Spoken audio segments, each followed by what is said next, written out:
నీకు చట్టం తెలుసా? 2 సార్లు ఎమ్మెల్యే అయ్యా. రాజ్యాంగం ఏం చెప్తుంది? ఇండియన్ పీనల్ కోడ్ ఏం చెప్తుంది? ఒక మహిళ తను బయటకు వచ్చి నన్ను లైంగికంగా వేధిస్తున్నారని చెప్తే చాలు, అదే సాక్ష్యం. లైంగిక వేధింపుడు కెమెరాలు పట్టుకుని వెళ్తారా సాక్ష్యాలు ఉండడానికి? నీకేమైనా బుద్ధుడిని మాట్లాడుతున్నావా? కోనరావు కుమార్ గారిని సూటుగా ఈ ప్రశ్నిస్తున్నాడు. ఆయనకేదో ప్రివిలేజ్ ఉందని చెప్పేసి అంటున్నాడు. ఆయనకంట ఎమ్మెల్యేగా ప్రివిలేజెస్ ఉన్నాయంట. నీకు రాత్రి 11 వరకు రివ్యూలు పెట్టే ప్రివిలేజ్ నీకు ఎవరు ఇచ్చారు? నీకు ఏ బిజినెస్ రూల్స్ ప్రకారం నువ్వు రివ్యూ చేస్తున్నావు? ప్రజల తాలూకు సమస్యలు తెలుసుకొని నువ్వు ఒక వారధిగా ఉండి ఆ శాఖ అధికారులకు తెలియజేయడం వరకే నీ బాధ్యత, నీకుండే ప్రివిలేజ్. అంతేగాని నువ్వు రివ్యూలు పెట్టే ప్రివిలేజ్ నీకు లేదు, వీడియో కాల్ చేసి కాన్ఫరెన్స్ పెట్టే ప్రివిలేజ్ నీకు లేదు. చూపించి నీకు ఏ బిజినెస్ రూల్ ప్రకారం నీకు ఆ ప్రివిలేజ్ ఉందని చెప్పు. నీకు ప్రివిలేజెస్ ఉన్నాయన్నావు కదా, నీకు ఆ ప్రివిలేజెస్ ఏమీ లేవు. ఖచ్చితంగా ప్రజలకు ఉండే ప్రివిలేజెస్ కన్నా ఏ నాయకుడికి కూడా ఎక్కువ ప్రివిలేజెస్ ఉండవు. రాజ్యాంగం చెప్పినటువంటి సూత్రాలు అవి. వాళ్ళు ఉద్యోగుల తాలూకు హక్కును హరించేసి నీకు ప్రివిలేజెస్ ఉంటాయంటే ఉండవు. సాయంత్రం అయిన తర్వాత నువ్వు రివ్యూ మీటింగ్ పెట్టడానికి లేదు, అసలు రివ్యూ మీటింగ్లు పెట్టడానికే లేదు. వాళ్ళకు ఉండే ప్రాథమిక హక్కులను హరించేసినటువంటి ప్రివిలేజెస్ నీకు ఏ బిజినెస్ రూల్స్ ప్రకారం వచ్చాయో చెప్పు. సో అవన్నీ అబద్ధాలు. తెలియని వాళ్ళకి ఎవరికో కొంతమంది నీ కింద ఉన్నటువంటి కార్యకర్తలు నువ్వు ఈ మాట చెప్పుకోగలవేమో, కానీ ఎవరికి చట్టం తెలిసిన వాడికి నువ్వు ఆ మాట చెప్పలేవు. నీకు ప్రివిలేజెస్ ఉన్నాయని చెప్పేసి పెద్ద కబుర్లు చెప్తున్నావు. నీ ప్రివిలేజెస్ ఏంటంటే ఇగో, ఒక ఉద్యోగం తీసేయమని చెప్పేసి, మన పాలిటెక్నిక్ కాలేజీలో పనిచేస్తున్నట్టు ఉద్యోగం తీసేయమని చెప్పేసి నువ్వు సంతకం పెట్టి ఇచ్చావు. నువ్వు ఏ ప్రివిలేజ్ ప్రకారం ఇచ్చావు? నువ్వు ఇది నీకు ఈ ప్రివిలేజ్ ఎక్కడ ఉంది? నీ మీద నీ డిస్క్వాలిఫై చేయమని చెప్పేసి నీకు సూట్ చేయగలవు తెలుసా? సూట్ చేయగలవు. నిన్ను పీపుల్ రిప్రజెంటేటివ్ యాక్ట్ ప్రకారం నువ్వు అనర్హుడు అవుతావు. నువ్వు ఉద్యోగం తీయమని చెప్పేసి లెటర్ ఇస్తావా? నీకు ఇది ప్రివిలేజా? నువ్వు మాటలు చెప్తావు ప్రతిరోజు. నువ్వు విన్నోడు ఉంటే ఎన్నైనా చెప్తావు. నువ్వు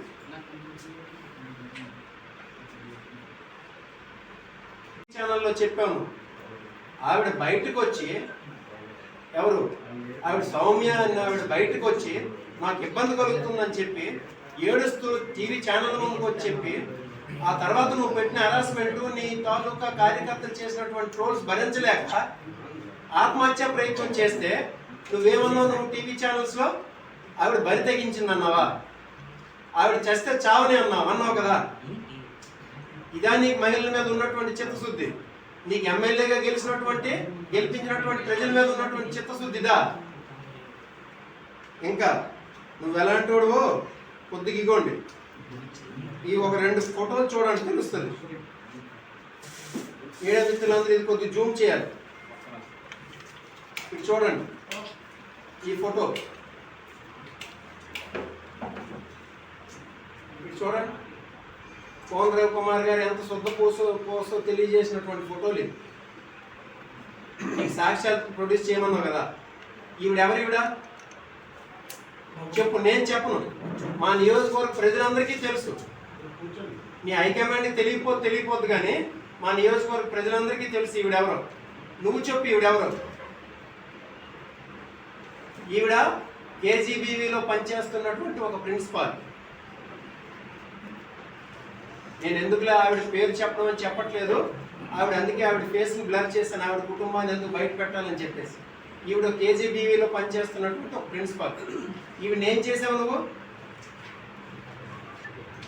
తీసుకెళ్ళి ఒంటిమెట్ట ఆలయానికి తీసుకెళ్తావా?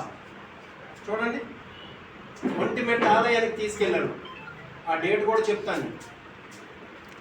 ఆలయ మర్యాదలతో ఒంటిమెట్ట ఆలయానికి నువ్వు తీసుకెళ్తావా? తీసుకెళ్ళి పూజలు చేయిస్తావా? అక్కడ రాసింది చూడండి. ఒంటిమెట్ట అంటే అన్నమయ్య జిల్లా పేపర్లో వచ్చింది న్యూస్ అనేది. ఏమని వచ్చింది? ఆంధ్ర భద్రాద్రిగా విరజిల్లుతున్నటువంటి ఒంటిమెట్ట శ్రీ కోదండరామస్వామి దేవాలయానికి గురువారం ఆంధ్రవలస ఎమ్మెల్యే కోనరావు కుమార్ కుటుంబ సమేతంగా దర్శించుకున్నారు. అర్చకులు ఎమ్మెల్యేను ఆలయ మర్యాదలతో స్వాగతం పలికి బాలాయంలోకి తీసుకువెళ్లి సీతారామ లక్ష్మణ మూర్తులకు ప్రత్యేక పూజలు నిర్వహించారు. అనంతరం అర్చకులు సిబ్బంది ఎమ్మెల్యేను సత్కరించి స్వామివారి తీర్థ ప్రసాదాలను అందజేశారు. ఈవిడ మీ కుటుంబ సభ్యురాలా? తీసుకెళ్ళావా లేదా? ఈవిడెవరు, ఈవిడ పేరేంటని నువ్వు చెప్పు. మేమెవరో చెప్పం. దీని మీద ఏం చెప్తావు నువ్వు మాట్లాడు. ఇంకో ఫోటో చూడండి. ఈవిడ ఫేస్ కూడా నేను బ్లర్ చేశాను. ఇది చూడండి. ఆయన కోనరావు కుమార్ గారు చెయ్యి ఎక్కడ వేసారో చూడండి. ఆవిడ భుజం మీద. ఆవిడెవరు? ఆవిడ ఒక భర్త చనిపోయిన ఒంటరి మహిళ కాదా? నువ్వు చెప్పు. ఈవిడ పేరేం పేరు? భర్త చనిపోయిన ఒంటరి మహిళ కాదా ఈవిడ? ఈవిడ పేరేంటి నువ్వు చెప్పు. ఎక్కడికి తీసుకెళ్ళావో చెప్పు. ఈవిడతో నీకు సంబంధం ఏంటో చెప్పు. నీకు ప్రివిలేజెస్ ఉన్నాయంటే ఇవే ప్రివిలేజెస్. నువ్వు తీసుకువెళ్ళి నీకు ఎమ్మెల్యేగా కలిగిన ప్రివిలేజెస్ని తీసుకెళ్ళి ఒంటిమిట్ట ఆలయానికి ఎవరెవరో కేజీబీవీ స్కూల్ ప్రిన్సిపాల్ని తీసుకెళ్ళి, అలాగే నీకు ప్రివిలేజ్ ఉందని చెప్పేసి ఒక ఆడదాని ఒంటి మీద చెయ్యేసి, భుజం మీద చెయ్యేసి ఎక్కడ తీసుకెళ్ళావు? నీకు ఈ సమాధానం కోనరావు కుమారే చెప్పాలి. వీళ్ళు ఎవరు, వీళ్ళకు ఉన్న సంబంధం ఏంటి, వీళ్ళని ఎలా తీసుకెళ్ళారు అంటే కేజీబీవీ ప్రిన్సిపాల్ నువ్వు తీసుకెళ్తావు. నువ్వు అడిగిన దానికి ఒప్పుకుంటే గుడ్లుకున్న టూర్లకి తీసుకెళ్తావు, ఒప్పుకోకపోతే కంచికి ఇచ్చేపురం ట్రాన్స్ఫర్ చేస్తావు. అంతే కదా? తెలుసు. ఇక్కడ మా నియోజకవర్గంలో ఉన్న ప్రజలందరికీ తెలుసు, నీ కుటుంబ సభ్యులకు కూడా ఆ విషయం తెలుసు. నువ్వు సొంతపోసు కదా, నీ క్యారెక్టర్ కదా, నువ్వు చెప్తావు ఇది నీ క్యారెక్టర్. ఇది ఇంకా తీసుకువెళ్ళి నువ్వేదో నీ ప్రెస్ మీట్లు అవన్నీ దేనికోసం పెట్టావు? నీ చంద్రబాబు నాయుడు గారిని ఒప్పించుకోవడానికో దేనికో పెట్టావు. ఇక్కడ నియోజకవర్గ ప్రజలకు కాదు, నీ వెనుకున్న కార్యకర్తలకు కూడా ఆ విషయాలన్నీ తెలుసు. నీ అహంకారం, నీ వ్యక్తిత్వం, నీ క్యారెక్టర్ అంతా బయటపడుతుంది. 1994లో వెనుబర్తి గ్రామంలో నేనేం చేశాను, గ్రామస్తుల చెరువు, ఆ చెరువుతో వేలంపాట అచ్యుతరావు అని చెప్పేసి 14,000 వేలంపాట పాడితే ఆ డబ్బులు తీసుకొని హెచ్డి బండి కొనుక్కున్నాను. గ్రామం కొండాల్సిన డబ్బులు తీసుకెళ్ళి హెచ్డి బండి కొనుక్కున్నాను. అక్కడి నుంచి స్టార్ట్ అయింది నీ రాజకీయ ప్రస్థానం. తర్వాత 2008, 2009లో ఎన్ఆర్ఈజీఎస్ డబ్బులు, ఉపాధి కూలీలు, అప్పుడు చేతికి డబ్బులు ఇచ్చేవాళ్ళు. పోస్ట్ మ్యాన్ తీసుకొచ్చి ఇస్తే చేతికి డబ్బులు ఇచ్చేవాళ్ళు. నువ్వు అల్మాజీపేట గ్రామంలో రామ మందిరం దగ్గర కూర్చొని 100 మంది 120 మందితో మాస్టర్లు వేయించేసి 30 మందికి 20 మందికి అందులో సగం డబ్బులు ఇచ్చావు. గుర్తుపెట్టుకోండి. ఉపాధి కూలీలతో శ్రమను కూడా దోచుకున్నావు. నీ అనుయాయులతో, పక్కన ఉన్న వాళ్ళతో, వాళ్ళ చేతి వేలుతో, కాలు వేలుతో కూడా లాస్ట్ ముద్రలు వేయించుకొని 2009, 2008 సంవత్సరాల్లో దాదాపు 2 కోట్ల రూపాయలు నొక్కేసిన అవినీతి పడు నువ్వు. తెలుసా? ఇది కావాలంటే దీని మీద ఎంక్వైరీ వేయించుకో. నేను చెప్తున్నాను కదా, ఇది నిజమో కాదో కూడా చూడు. ఇంకా నీ గ్రామంలో ఇంకుడు గుంతలు తీయించారు. ఇంకుడు గుంతలు తీయిస్తే గ్రామానికి ఇంకుడు గుంతలకు డబ్బులు ఇవ్వాల్సింది నువ్వు. నీ తల్లి విజయలక్ష్మి గారి పేరు మీద వేయించుకొని ఆ డబ్బులన్నీ మింగేసిన వ్యక్తులు. ఇది నిజమో కాదు మీ గ్రామంలో నేను అడుగు చెప్తాను నేను. ఇంకా దల్లవలసలో ఎంపీటీసీ ఘోరంగా ఓడిపోయావు. ఈరోజు పెనుబత్తిలో సర్పంచ్గా ఓడిపోయావు నువ్వు, నీ కుటుంబం. అది నీ పరిస్థితి, నీ రాజకీయ ప్రస్థానం. 2009లో ఎమ్మెల్యేగా పోటీ చేస్తే 2 డబ్బు లోన్లు పెట్టుకొని వెనక ఎవరు నీకు లేకపోతే ఒక వ్యక్తి వచ్చి అమ్మ కోనరావు కుమార్ అమ్మ చూడండి, కోనరావు కుమార్ అమ్మ చూడండి అనే పరిస్థితిలో నువ్వు ఉండేవాడు. ఈ నియోజకవర్గంలో చాలా గ్రామాల్లో 1 ఓటు, 5 ఓట్లు, 3 ఓట్లు పడినటువంటి తీరునిది, ఏనోనిది నీ ప్రస్థానం. అత్యంత దారుణంగా ఓడిపోయావు 2009లో. 2014లో అనుకూల పరిస్థితిలో ఎమ్మెల్యే అయ్యి విప్ అయ్యి ఆ తర్వాత 2024లో గెలిచి నువ్వు చేసిన పని ఏంటి? ఇసుక దందాలు. ఉదయం లేచి నుండి నీకు అదే పని, ఇసుక దందాలు, భూదందాలు. వెన్నెల వలస దగ్గర 102 ఎకరాలు అన్యాయంగా ఆక్రమించుకోవాలని చూసావు నువ్వు. ఎన్నో భూములకి సెటిల్మెంట్లు చేసావు నువ్వు. అక్కడ నవభారత్ దగ్గర 2 ఎకరాలు కాస్ట్ ల్యాండ్ చెరువును ఆక్యుపై చేసుకున్నాను. ఇది నీ భూదందాలు కాదా? లిక్కర్ దందాలు. ఈ నియోజకవర్గంలో అన్ని లిక్కర్ షాపుల్ని సిండికేట్ చేసావు. డబ్బులు దానిలో దండుకుంటున్నావు. ఈ రోజు 100 కోట్ల ఆస్తి నీకు ఎక్కడి నుండి వచ్చింది?